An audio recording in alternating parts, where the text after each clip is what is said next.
What is going on, guys? DragonTamerBlayde here, back with some more Moons of Elsweyr card reviews. I think we've got 5 to go today, actually. We're really starting to pick up the pace. I'm having multiple cards reviewed per day, because we're actually 8 days away. It's mind-blowing. I'm actually going on vacation, like, the day or 2 days after the expansion comes out. I have so much content to record in, like, a day. It's going to be absolutely wild. But enough about me. You know how we do. We're going to talk about the cards. We're going to give them a rating.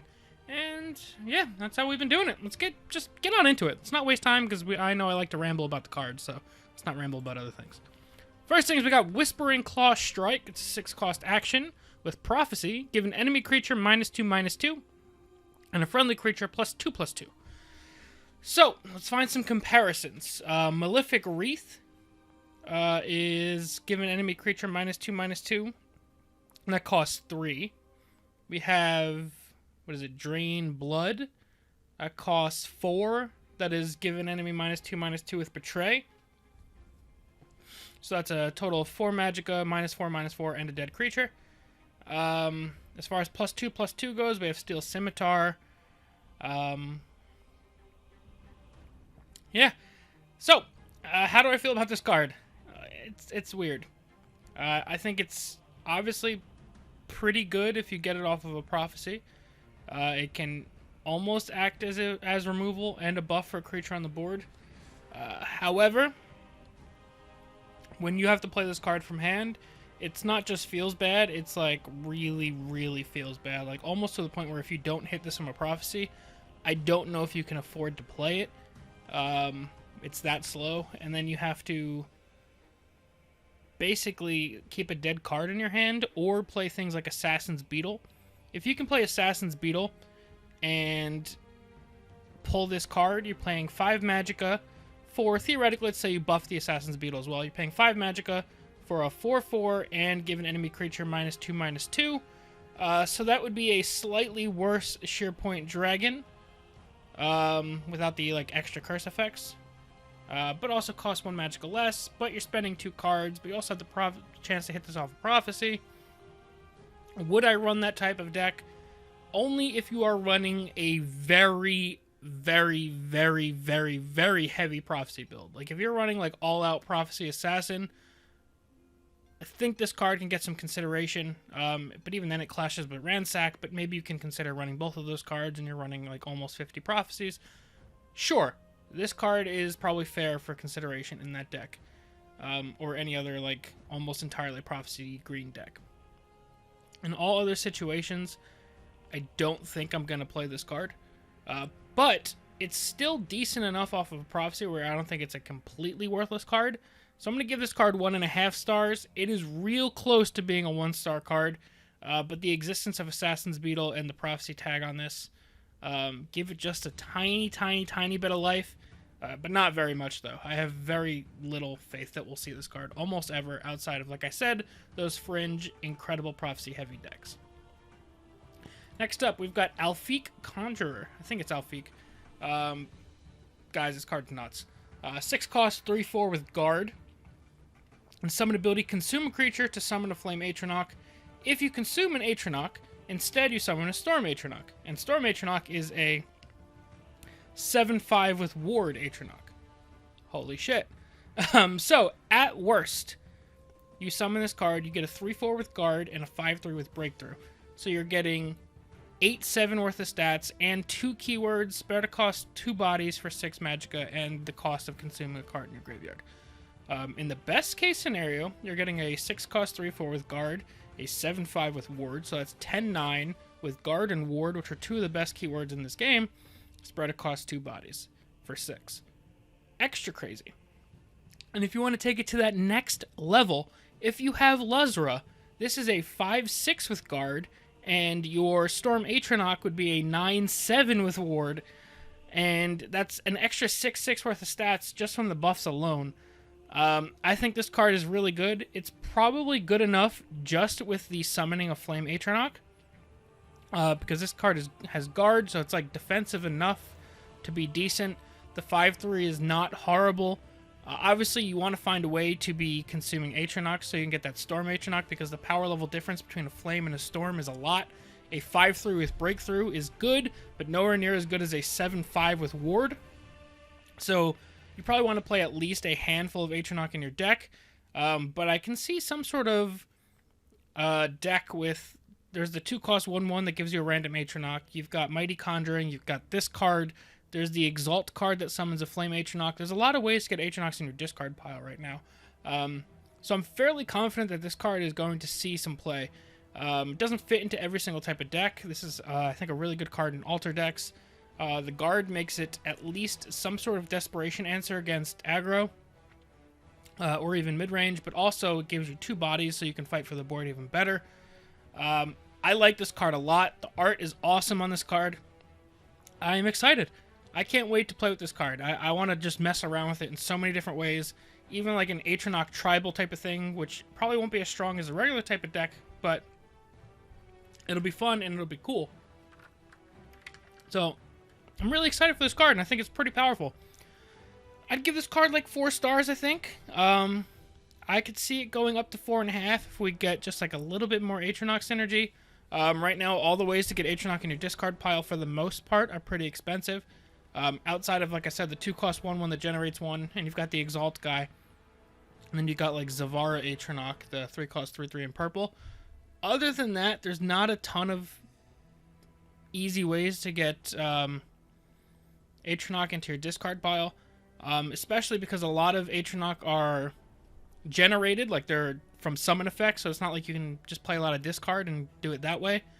But I still think that the power level's high enough in the base situation, and then every time after that, like let's say you're stuck playing your first Elfique Conjurer without having an Atronach in your discard pile, the next 2 after that are guaranteed to have Atronach in your discard pile unless you get like hit with Memory Wraith. So if the worst scenario for this card is one time you have to play a 6-cost 8/7 with Guard and Breakthrough, and then the next 2 times it gets better, I still think that's very powerful. I think that's the definition of a 4-star card. It's possibly 4.5 if we get a little bit more early game Atronach synergy, but even still, this card is very, very powerful. Next up, we've got Ruined Shambler. 4-cost 1/1 Mummy. Summon ability, discard the top 3 cards of your deck, then consume all creatures that enter your discard pile this turn. Ruined Shambler gains +1/+1 for each creature consumed. So, first thing to clear up regarding this card. The ability is all creatures that enter your discard pile this turn, not just from the summon effect. Meaning, if you had other ways of discarding creatures, if you did a bunch of combat on the board and traded in some creatures and they died, those go to the discard pile. All of those count for Ruined Shambler. So if you traded in a couple tokens and then you activated the summon ability and you happen to hit 3 creatures, this could very easily be a 4-cost 6/6 or 7/7 on turn 4. Only issue with that being that this card is very easily silenced. Obviously, it's vulnerable to all types of silence, and it's not just like the it dies to negation, this card sucks, kind of like super typical review that everybody gives for cards. But it's weak to negation, but it's also weak to all silence. So it's a little rough for a 4-cost card that just becomes useless when it gets silenced. However, I do want to point out the card's not completely useless if it gets summoned. Because I think this card has some sort of merit just as a deck thinner. Like we had Indro Mastermind, that was a 3-cost 2/1 that saw a lot of play because it dug through your deck by 2 cards at once. And Camel sees a lot of play because it digs through 3 cards and draws you 1 card. Obviously, this card doesn't technically draw you any cards, so you have no control over what gets discarded. But if you're playing like a Flesh Atronach type of deck, or something like that, Ruined Shambler can be absolutely nuts in that deck because it's thinning your deck by 3 each time you play this thing. So let's say you're playing like a, I don't know, we already see it played, so Warrior or Ebonheart with Flesh Atronach, Improvised Weapon, Squish the Wimpy kind of OTK thing. 3 Ruined Shamblers already gets up to 9 creatures in your discard pile, and you chewed through your deck by 9 cards. So, like, yes, these guys may or may not fight for the board very well. You may get, like, some 4-cost 5/5, 6/6, 7/7s out of these guys, or maybe they even get silenced, but you also chewed through 3 cards of your deck. And I think that while not every deck can really afford to just blindly discard 3 cards. I think that there's going to be at least a few decks that can find a way to really use this as like a power cycler. So yeah, there's going to be some times where you high roll and your opponent doesn't have silence or hard removal, and you can just slap this down as like a 4-cost 7/7, so like an Imprisoned Deathlord with no downside besides weakness to silence. But I would say that this card is going to be more often used as like a, like I said, combo enabler type of thing. Either Stealer of Secrets or Flush Atronach, just kind of just churn through your deck type of card. For those reasons, I can't give this card really much more than 2 stars. If those 2 kinds of decks wind up being pretty popular, this card could see like a 2.5 star rating. But I'm going to stick with 2 stars for now, just because Stealer of Secrets has always been like kind of fringy on the outside, and while the Flesh Atronach versions are more consistent and more doable, I'm just not completely sold on this card really finding a home. It definitely could, but I'm not completely sold on it, so I would give this card 2 stars for now. Next up, we've got Zumog Foom, 6-cost Orc Necromancer, 4-cost or 4/6 worth of stats. The ability: choose another creature, and when that creature dies, you summon it as a 1/1.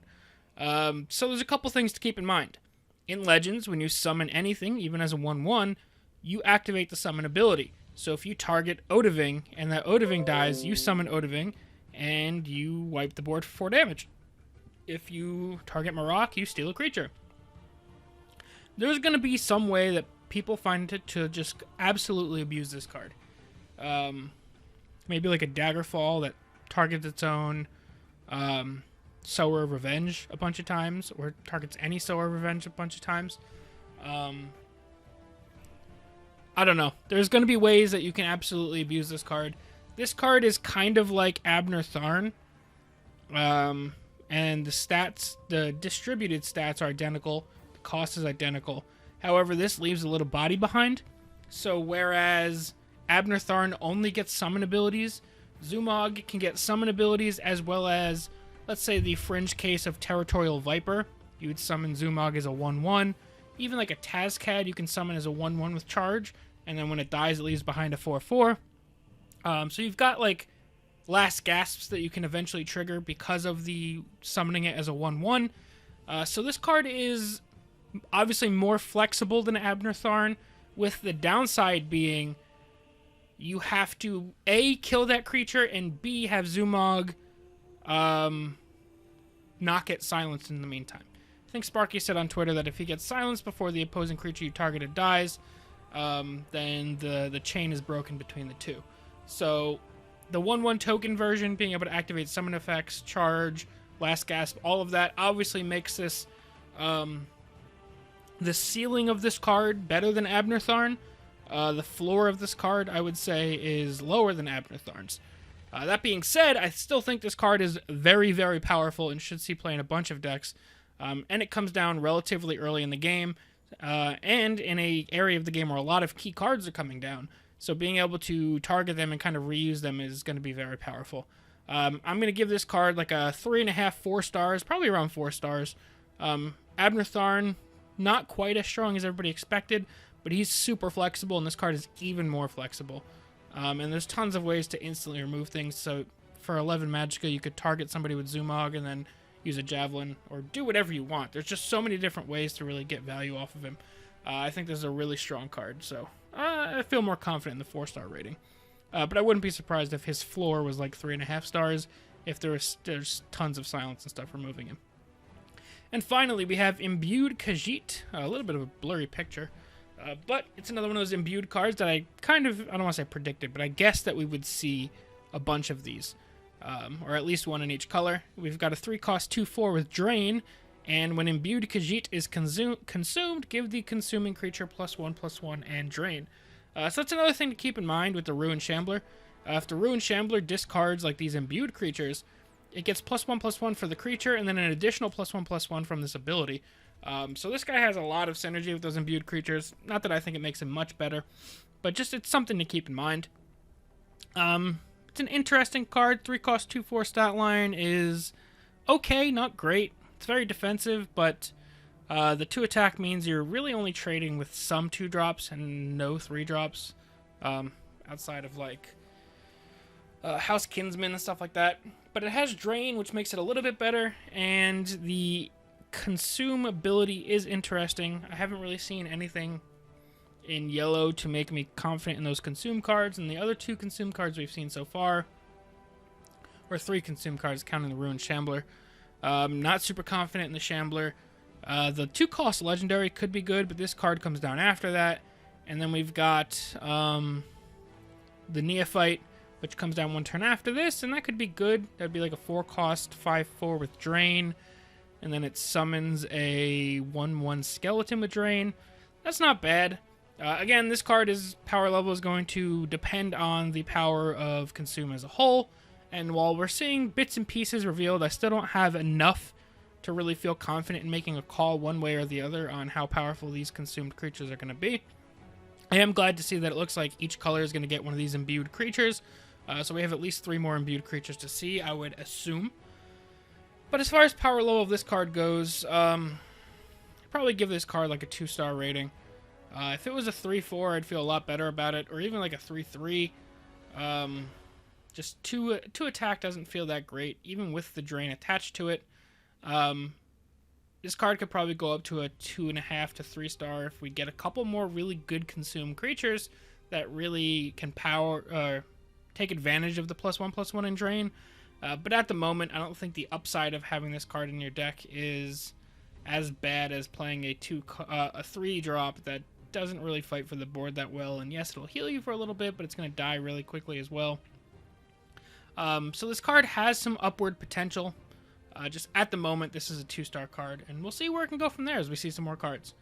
But yeah, that's 5 more cards out of the way today. I don't know what the exact number we have revealed is, but I think we're in the teens, maybe the low 20s.